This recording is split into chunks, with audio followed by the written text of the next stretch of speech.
Dwi'n gobeithio bod y nofel hon yn un sydd yn reit wahanol i'r peth arall sydd ar waith yn Nghymru, achos mae'n nofel ffantasi. Ac bod hi'n nofel i blant, hŷn a phobl ifanc, dwi ddim wedi dal yn ôl o gwbl o ran mae'n ddychrynllyd ofnadwy, mae'r ysbrydion yn ofnadwy o scary, a o'n na ranna pan o'n i'n sgwennu fan hyn, a ni'n meddwl, na, mae hyn yn ormod, ond dwi wedi cadw nhw i fewn. Dwi'n meddwl bod o'n bwysig i blant o bobl ifanc gallu dychryn hynna'n dipyn bach weithio.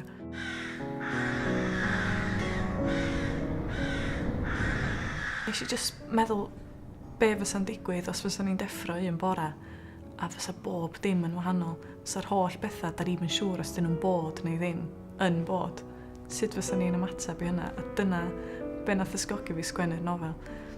Nes i sbio i fewn i hen hanesion, a hen chwedla, am ysbrydion a bwystfilod ar dros y byd, a defnyddio rheini yn y nofel, a wedyn gwneud rhai yn hun hefyd. Nes i ddarllen erthigl mewn papur newydd Gymraeg am Trwy'r Jones yn deud bod na ddim digon o nofela gwreiddiol Cymraeg.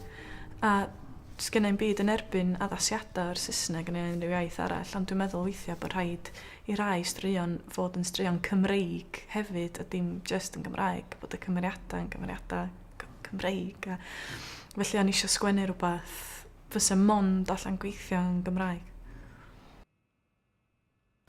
O'n i wrth modd yn darllen pan o'n i'n iau. O'n i'n darllen lot o lyfrau Cymraeg, cyn Trwy'r Jones, wrth gwrs, Gwen Hywyn, ac yn Saesneg yn gwirioni ar lyfrau Judy Blume, Paula Danziger, Anne Fine. Ac nes i benderfynu mod i'n hun eisiau bod yn rhan o hynny. Ac wedyn, pam ges i mab cynta, Efan, o'n eisiau sgwennu stori iddo fo. Ac felly mae Trwy'r Darlun yn nofel sydd efo fy mam i.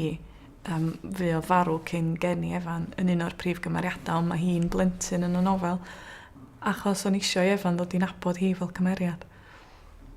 Oedd mam yn arfer darllen i fi pan o'n i'n blentyn, a oedd hi'n mwynhau'r profiad gymaint a fi, dwi'n meddwl, achos athon ni trwy gymaint o nofela. Ond hefyd, dwi wedi bod yn lwcus iawn i gael athrawon sydd wedi ysgogi fi ar hyd ffordd, a wedi wneud i fi deimlo fatha bod hyn yn rhywbeth o'n i yn gallu wneud.